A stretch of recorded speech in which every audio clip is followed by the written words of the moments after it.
China میں Beijing Olympics ہو رہے تھے اور چائنا نہیں چاہتا تھا کہ ریجن کے اندر کوئی ایسی وار لائک سچویشن ہو جس کی وجہ سے بیجنگ اولمپکس کے اوپر کوئی اثر پڑے.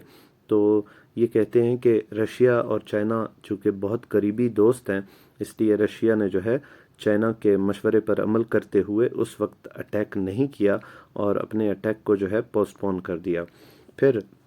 2022 میں جو ہے 21 فروری 2022 کو رشین پریزیڈنٹ ولادیمیر پوٹن صاحب نے جو ہے ٹی وی پر ایک اناؤنسمنٹ کی اور انہوں نے کہا کہ یہ جو ڈونباس ریجن ہے یہاں پر 2 ڈسٹرکٹس ہیں، ایک ہے ڈونیسک پیپلز ریپبلک اینڈ دوسرا ہے لوہانسک پیپلز ریپبلک. اچھا، اب یہ پیپلز ریپبلک کا نام جو ہے ان کو ولادیمیر پوٹن صاحب نے دیا ہے. ایکچولی ان کو ڈونیٹسک اور لوہانسک کے نام سے جو ہے پکارا جاتا ہے، لیکن ولادیمیر پوٹن صاحب نے یہ کہا کہ کیونکہ یہ علاقے جو ہے یوکرین کی سرکار کو نہیں مانتے اور یہ یوکرین کی سرکار کے کنٹرول میں نہیں ہے، لہٰذا میں ان علاقوں کو آزاد تسلیم کرتا ہوں بطور رشیا کے صدر. اور لہٰذا بلکہ ان کے کہنے کا مطلب یہ تھا کہ رشیا جو ہے ان کی آزادی کو قبول کرتا ہے اور انہیں آزاد ریاستیں مانتا ہے، اور یہ یوکرین کی اس کے گورنمنٹ کے انڈر نہیں آتے اور نہ یہ یوکرین کی ریاستیں ہیں. تو پھر اس حوالے سے یہ اپڈیٹ آنا شروع ہوئی کہ یہ جو پریزیڈنٹ ہے ولادیمیر زیلنسکی یوکرین کے، انہوں نے کہا کہ رشیا جان بوجھ کر ان علاقوں کی انڈیپینڈنس کو قبول کر رہا ہے، انہیں آزاد قرار دے رہا ہے کیونکہ رشیا ہی ان کو سپورٹ کرتا ہے. یہاں پر رشین سپورٹڈ جو ہے ریبلز ہیں جو کہ حکومت کے خلاف لڑ رہے ہیں، اور رشیا ان کو اکنامیکلی اور ملیٹریلی دونوں طرح سے سپورٹ کرتا ہے. اور رشیا نے جان بوجھ کر یہ کرائسس وہاں پر کریٹ کی ہوئی ہیں، اور اب ان کی آزادی کا اعلان کرنا یہ ہمارے اندرونی معاملات کے اندر مداخلت والی بات ہے. اور اس بات میں کوئی شک نہیں ہے کہ یہ دونوں جو علاقے ہیں، ڈونیٹس کا علاقہ اور لوہانس کا جو علاقہ ہے، یہ دونوں پرو رشین علاقے ہیں اور یہ ایسٹرن یوکرین کے اندر ہیں اور ان کا بارڈر بھی رشیا کے ساتھ لگتا ہے. تو اس میں کوئی شک نہیں کہ رشیا ان کی مدد کرتا ہوگا اور رشیا ان کو اسلحہ وغیرہ اور جو ہے فائنینشیل سپورٹ دیتا ہوگا کہ یہ یوکرین کی حکومت کو ٹف ٹائم دیں. اور اب اسی وجہ سے رشیا نے ان کو آزاد بھی تسلیم کر لیا ہے تاکہ رشیا کے پاس پھر ان کو پروٹیکٹ کرنے کا کوئی بہانہ ہو اور رشیا جو ہے اٹیک کر سکے. اور اسی طرح پھر دنیا نے دیکھا کہ ٹھیک ان کی آزادی کا اعلان کرنے کے 4 دن بعد جو ہے رشیا نے 24 فروری 2022 کو باقاعدہ یوکرین کے اوپر حملے شروع کر دیے. اور پھر دنیا نے دیکھا کہ یوکرین کے پریزیڈنٹ ولادیمیر زیلنسکی جو ہے انہوں نے بیان دیا کہ ہمارا 20% ایریا جو ہے رشیا کے کنٹرول کے اندر ہے. اور پھر جب عالمی طاقتوں نے، خاص کر امریکہ بہادر نے اور ہمارے جو یورپی یونین والے صاحبان ہیں، جب انہوں نے رشیا کے اوپر سینکشنز لگائی، رشیا کو دھمکانا شروع کیا اور رشیا کے اوپر پریشر ڈالا کہ وہ یوکرین میں جنگ کو جو ہے ختم کرے اور اس طرح کے ظلم و بربریت کو ہوا نہ دے، تو رشیا نے پھر جو ہے نیوکلر جنگ کی جو ہے دھمکی بھی دے دی. یعنی کہ رشیا نے کہا کہ اگر کوئی ہمارے معاملات کے اندر انٹرفیئرنس کرے گا تو یہ جو ہے ایٹامک جنگ کی شکل اختیار کر سکتا ہے یہ یوکرین کرائسس. اور اس میں کوئی شک نہیں ہے کہ یہ ایک بہت بڑا کرائسس ہے. اور رشیا بارہا ان کو جو ہے کہتا ہوا آیا ہے امریکہ کو اور یورپ کو کہ یوکرین جو ہے ریڈ لائن ہے، جس نے اس ریڈ لائن کو کراس کیا تو پھر اس کے انجام کا ذمہ دار بھی وہ خود ہی ہوگا اور اس کے انجام کا ذمہ دار رشیا کو نہیں ٹھہرا جائے گا. اب یہاں پر جو بات سمجھنے والی ہے وہ یہ ہے کہ آخر رشیا یوکرین کے اوپر حملہ اس نے کیوں کیا اور رشیا کے لیے یوکرین کیوں اہم ہے، رشیا کے لیے کریمیا کیوں اہم ہے. کرائمیا کے بارے میں تو بیسیکلی میں آپ کو بتا چکا ہوں کہ وہاں پر ایک وارم واٹر پورٹ ہے سیوسٹاپول کے نام سے، وہ رشیا کے لیے بہت اہمیت کا حامل ہے. اب یوکرین کی بھی بات کرتے ہیں کہ یوکرین رشیا کے لیے کیوں اہم ہے. اور اس حوالے سے آپ سے سوال بھی ہو سکتا ہے کہ بھئی رشیا کا یوکرین کے ساتھ کیا لینا دینا، اگر یوکرین یورپ کو جوائن کرنا چاہتا ہے امریکہ کو تو کر لے۔ دیکھیں جی، یوکرین کا یورپ کو جوائن کرنا، امریکہ کے گروپ کو جوائن کرنا رشیا کی سالمیت کے لیے ایک بہت بڑا خطرہ ہے، ایک نیشنل سیکیورٹی تھریٹ ہے رشیا کے لیے۔ دنیا میں دو بڑے بلاک ہیں پولیٹیکلی، ایک ہے سوشلسٹ بلاک، ایک ہے کیپٹلسٹ بلاک۔ امریکہ اور یورپی یونین جو ہے کیپٹلسٹ بلاک کا حصہ ہے، اور رشیا اور چائنا جو ہیں یہ سوشلسٹ یا کمیونسٹ بلاک کا حصہ ہیں۔ یہ دونوں ایک دوسرے کے جانی دشمن ہیں اور صدیوں سے یہ جو ہے ایک دوسرے کے ساتھ لڑتے آ رہے ہیں۔ ان کی دشمنی آج کی نہیں ہے، بہت پرانی دشمنی ہے ان کی۔ اب اگر رشیا یوکرین کو اجازت دے دیتا ہے اور یوکرین جا کر جوائن کرتا ہے یورپی یونین کو اور امریکہ کے بلاک کو، تو اس کا مطلب یہ ہے کہ یوکرین نیٹو کا بھی ممبر بنے گا۔ جبکہ اس حوالے سے رپورٹس بھی آئی تھی کہ یوکرین نے باقاعدہ ریکویسٹ کی تھی، یہ ولادیمیر زیلنسکی صاحب جو ہیں اس کے یوکرین کے جو پریزیڈنٹ ہے، انہوں نے باقاعدہ نیٹو کو جوائن کرنے کی ریکویسٹ بھی کی تھی۔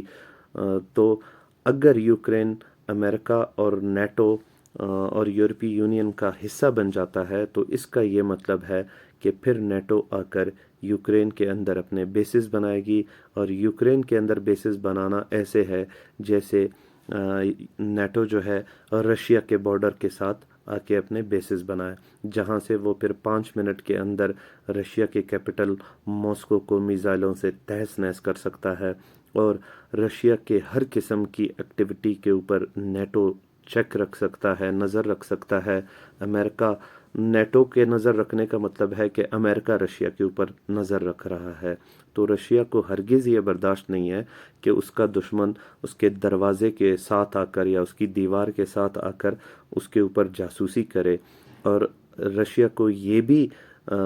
قابل قبول نہیں ہے کہ نیٹو آئے اور اس سے کرائمیا کا جو پیننسولا ہے اس کا کنٹرول چھڑا لے، کیونکہ اگر یوکرین نیٹو کا ممبر بنتا ہے، امریکہ کے سائڈ جاتا ہے، تو ظاہر ہے نیٹو فورسز پھر کوشش کریں گی کہ اپنے اس ممبر کی سوورینٹی کو ڈیفینڈ کریں، اور ہو سکتا ہے کہ وہ جو ہے کرائمین پیننسولا رشیا سے واپس لینے کی بھی کوشش کریں۔ اس حالت میں رشیا کو ایک بہت بڑی جنگ کا سامنا ہوگا اور رشیا مجبور ہو جائے گا اپنے دشمن سے لڑنے کے لیے۔ تو اس طرح کی سچویشن کو ابھی سے ختم کرنے کے لیے، اس کے ممکنہ پیشن گوئیاں جو اس حوالے سے ہوتی ہیں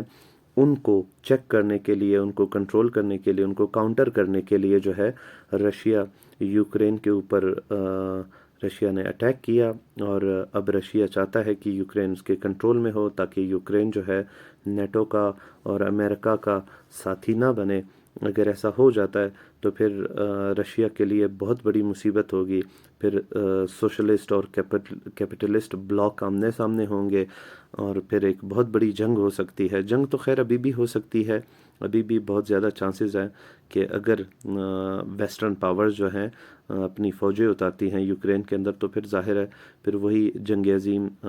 سوئم کی طرف ہم جائیں گے، اور اللہ نہ کرے کہ ہم اس طرف جائیں۔ لیکن رشیا نے جو ہے یہ جو حملہ پریکاشنری میئرز کے تحت کیا ہے تاکہ وہ اپنی سالمیت کو برقرار رکھ سکے اور یوکرین کو نیٹو اور امریکہ کے سائے سے دور رکھ سکے۔ وہ بار بار اسے ریڈ لائن قرار دیتا ہے، تو اس کی وجہ یہ ہے کہ اگر اس ریڈ لائن کے پار کوئی آ گیا تو اس کا یہ مطلب ہے کہ وہ رشیا کے اندر آ گیا، اور رشیا یا پھر رشیا کے دروازے پر آ گیا، اور پھر وہ رشیا پر ہر قسم کی جاسوسی کر سکتا ہے۔ ابھی رشیا کی جو حالت ہے وہ ساری دنیا کے سامنے ہے، اسے دھمکایا جا رہا ہے، اس کے اوپر سینکشنز لگائے جا رہے ہیں، اسے ریکویسٹ بھی کی جا رہی ہے، لیکن وہ کسی صورت ماننے کو تیار نہیں ہے۔ اور رشیا نے یوکرین کے اوپر نہ صرف ایسٹرن سائڈ سے بلکہ ساؤدرن سائڈ سے اور ناردرن سائڈ دونوں طرف سے اس کے اوپر حملہ کیا ہے۔ اب رشیا نے جو اٹیکس لانچ کیے تھے وہ ڈونباس ریجن کی طرف سے بھی تھے، وہ کرائمین پیننسولا کی طرف سے بھی تھے، اور وہ بیلاروس کی طرف سے بھی تھے، کیونکہ بیلاروس بھی رشیا کا ایک بہت بڑا سپورٹر ہے، تو وہاں سے یہ یوکرین کا جو کیپٹل ہے کیو، وہ بیلاروس کی سائڈ پر آتا ہے، تو اس کے اوپر وہاں سے حملے شروع کیے گئے۔ اب رشیا یہ کلیم کرتا ہے کہ ہم صرف یوکرین کے ملٹری اسٹیشنز کو ٹارگٹ کر رہے ہیں، یعنی کہ جہاں پر اس کی فوجیں ہیں یا